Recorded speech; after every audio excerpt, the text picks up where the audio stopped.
রাজনৈতিক দলের সাথে আবারও সংলাপে বসেছে নির্বাচন কমিশন। আজ দুদফায় অংশ নিচ্ছে ১২টি রাজনৈতিক দল।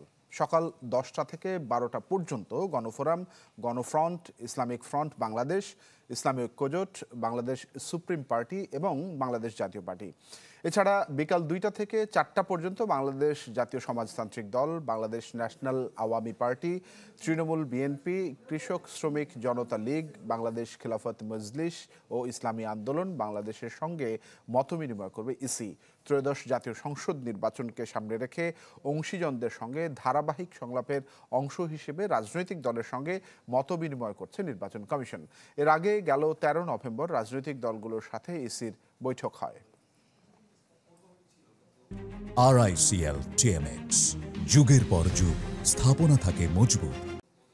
দর্শক, আলোচনার বিষয়বস্তু আসলে কোন দিকে প্রাধান্য পাচ্ছে এই বিষয়ে জানতে চাইব। সহকর্মী আশিকিন প্রিন্স রয়েছেন নির্বাচন কমিশনের। প্রিন্স, জানাবেন সবশেষ পরিস্থিতি এবং আলোচনা আসলে কোন দিকে যাচ্ছে, আজকের এজেন্ডা মূলত কি?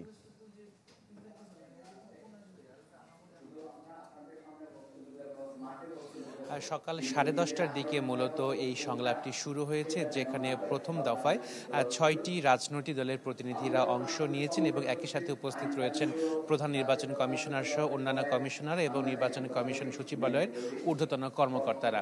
তো সংলাপ শুরু হওয়ার আগে প্রধান নির্বাচন কমিশনার বলেছেন যে নির্বাচনটি হতে যাচ্ছে ফেব্রুয়ারিতে, সেই নির্বাচনে রাজনৈতিক দলের আচরণ অত্যন্ত গুরুত্বপূর্ণ এবং তিনি বলেছেন যে ভোটারদের ভোট কেন্দ্রে আনা এবং নির্বাচনের পরিবেশ নিরপেক্ষ এবং নির্বিঘ্ন রাখার জন্য রাজনৈতিক দলের যে অবস্থান বা পরামর্শ সেটি অত্যন্ত গুরুত্বপূর্ণ। এজন্য নির্বাচন কমিশন এবং প্রধান নির্বাচন কমিশনার তিনি রাজনৈতিক দলগুলোর কাছে সহযোগিতা প্রার্থনা করেছেন। একটি বিষয় যে তিনি বলেছেন যে ভোটার তালিকা হালনাগাদ করা হয়েছে এর মধ্যে এবং এটি অত্যন্ত চ্যালেঞ্জ ছিল বলে তিনি উল্লেখ করেছেন। তো প্রধান নির্বাচন কমিশনার বলেছেন যে ২১ লাখের মতো মৃত ভোটার যারা ভোটার তালিকায় ছিল এর আগে তাদেরকে শনাক্ত করে বাদ দেওয়া হয়েছে এবং ৪০ লাখের মতো ভোটার যারা ভোটার হওয়ার যোগ্য ছিলেন কিন্তু তারা ভোটার হননি, তাদেরকেও কিন্তু অন্তর্ভুক্ত করা হয়েছে ভোটার তালিকায়।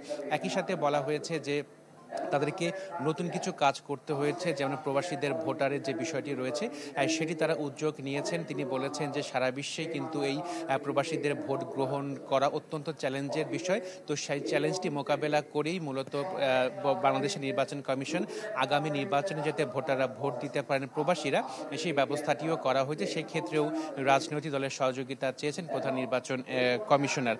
তো আরেকটি গুরুত্বপূর্ণ বিষয় যে এখন গণফোরামের পক্ষ থেকে তাদের যে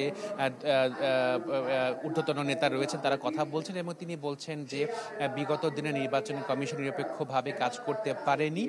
তো সেই ক্ষেত্রে আসলে বর্তমান নির্বাচন কমিশন যাতে সুষ্ঠুভাবে নিরাপদ দায়িত্ব পালন করতে পারে সেজন্য নির্বাচন কমিশনের প্রতি আহ্বান জানানো হয়েছে। একই সাথে বলা হয়েছে যে গণভোটের যে কথাটি বলা হয়েছে, গণভোটটি কিভাবে হবে সেটি এখনো কিন্তু তাদের কাছে সুস্পষ্ট নয় এবং গণভোটটি যে প্যাকেজ আকারে কথা বলা হয়েছে সেটি যাতে না করা হয় সে আহ্বান করা হয়েছে গণফোরামের পক্ষ থেকে। তো বৈঠকটি চলছে।